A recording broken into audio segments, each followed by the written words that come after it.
It's WCCS AM 1160, 101.1 FM, and it's Tuesday morning. And we converse next with Wertz and Hazel Johnston. It's going to take a little finger Olympics here by me to get this to work. So let me try one here. We'll get Wes up. And here comes Hazel. And having done all of that, our conversation brought to you by Marcus & Mack, a law firm representing injured people. Wes, are you there? I'm here. And Hazel? I'm here. There you go. They're both on the line with us here this morning. Well, it is always important to us to honor veterans and Vietnam veterans in this case. Wes, this was an event that is very much looked forward to by folks at the American Legion. Not going to happen now, but it will in the future, right? Correct. We're only temporarily postponing the event, given everything with COVID-19, just looking out for the safety of our spectators and our Vietnam veterans in general. Mm-hmm. Hazel, tell us about the event. What is it?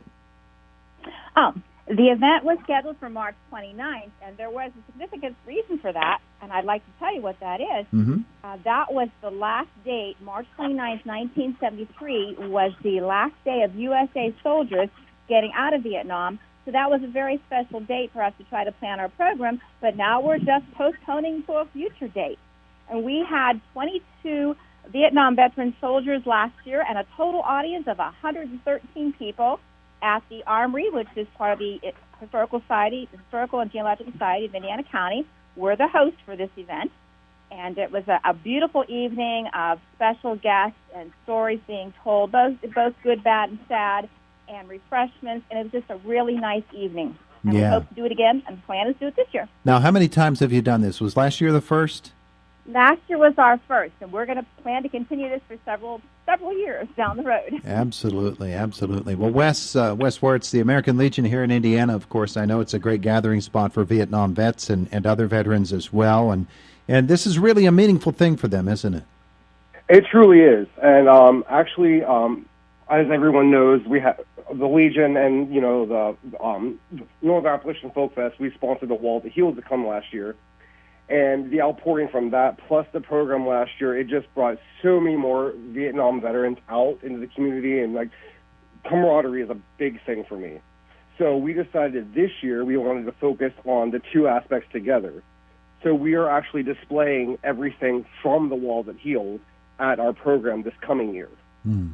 So those are items that were brought to the Wall That Heals when it was here in Indiana?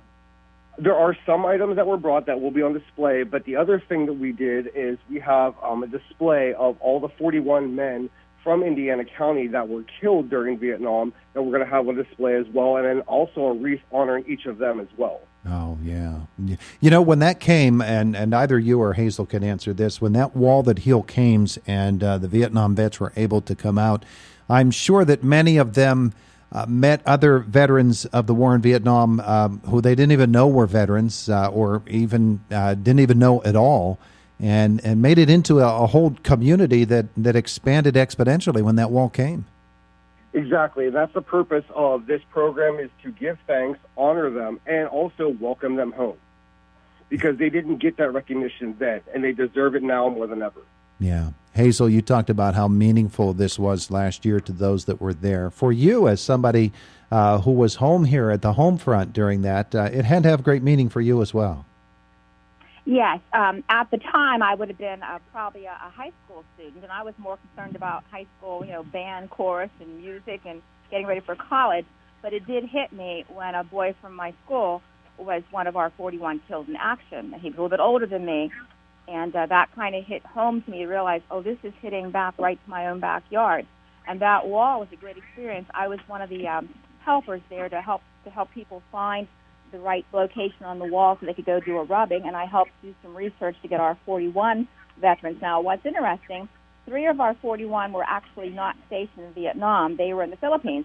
But they're still part of our guys, so we're still counting them and honoring our 41 from that time period. Yeah. Now, here was the special thing that happened last year, and I hope it happens again this year. Mm-hmm. I was asked to help with the music, so I invited my friend Joel White to play guitar, and I sang this song about God Bless the USA. Uh-huh. And I had coached the audience on singing the chorus with me, so I had like a backup band, and they did a great job. When we got to the chorus where we said, I'll gladly stand up next to you, some of the soldiers stood up. Got to the second chorus, more people stood up. Got to the third chorus round, everybody was on their feet, and that just gave me goosebumps. Everybody was standing. Well, Hazel, you and I, Wes, you don't remember this because you're much younger than Hazel and I, but that was the first living room war, wasn't it, Hazel? We were able to. We watched the Vietnam War from our TVs every single night with Walter Cronkite and Huntley and Brinkley and all of those folks. So that was the first time the war really hit home in an instantaneous way, unlike other wars. And as a high school kid, I was more concerned about high school than I was because that seemed so far away.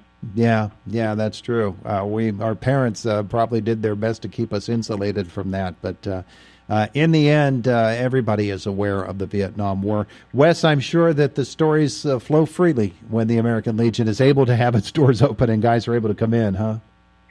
Yeah, that's true. I mean, some of them are, a little bit tight-lipped about things and whatnot, but yes, I do hear stories, especially after we started this program last year and the wall coming through. I'm hearing a lot more, and that's why I want to bring this gathering back together. And one thing I wanted to mention also that we planned on doing this year was we're doing a pinning ceremony. We worked together with commemorative partners, and so every Vietnam veteran in attendance that night will get a lapel pin presented to them, thanking them for their service in Vietnam. Oh, yeah, that would be very meaningful. And so this is the first year that's going to happen, correct? Correct. Yeah. All right, so there's no rescheduled date yet. No, we're hoping end of April, May. We're going to watch and see how this, pandemic unfolds. Because our biggest concern is the health and safety of everyone that could be in attendance. Yeah, especially with Vietnam vets. They have some very specific issues of their own, health issues that come as a result of their service in a lot of cases. Correct. Yeah, okay. So it's still going to be taking place at the Armory?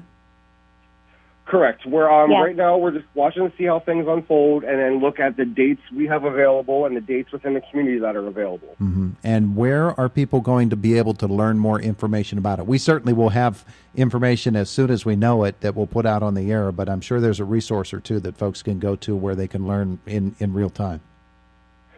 Right. I'm going to be, myself and Hazel will be working with everyone else at the society. We'll try to get that information out on their database and their newsletters. But once we do settle on a date, I plan on calling you and getting back on the radio to do this again, for sure. Mm-hmm. That way we can make sure everyone in the community knows about it. Yeah, absolutely. And Hazel, I know that you keep in touch with a lot of those folks, don't you?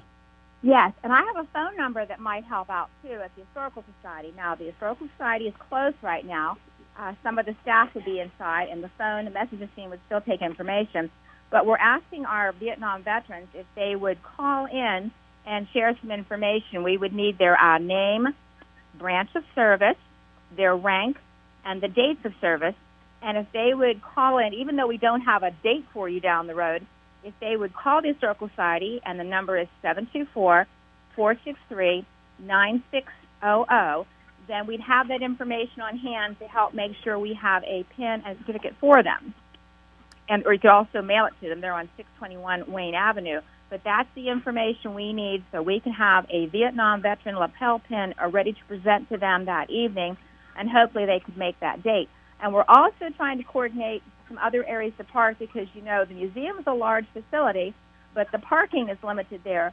So we're going to be working with Sheriff Ioch to coordinate some other areas that people could park and hopefully have some shuttling half hour before the program, which we plan for 6 o'clock. So that means the doors will open at 5:30. And then we'll plan to have that shuttle service is our goal now, to have even after the program refreshments that people could get back, at least the driver could get back to the car and come up and pick up their passengers. Yeah. Well, whenever that rescheduled date is, hopefully the weather will be nice and warm and folks can really come out and enjoy that and not have to worry about getting wet, too. That would be the ultimate goal. And we have some people lined up from some of the families from our KIA soldiers to share letters or stories, and last year several of the veterans shared stories, and it was really just a very good educational, personal experience. It was such a neat thing.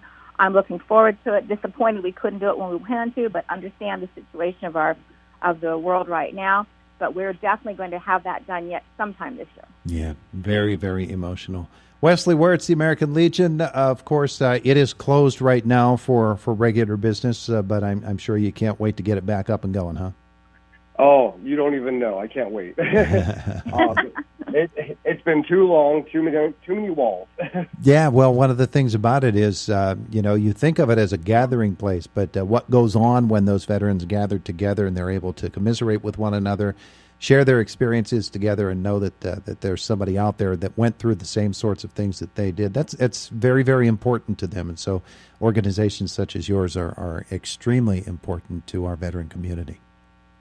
Agreed. And I mean, even myself, just being there and watching them commemorate amongst each other, it's that sense of peace. You know what I mean? Like, they have someone to talk to, someone to rely on, someone they can open up to that they don't inside their normal everyday life.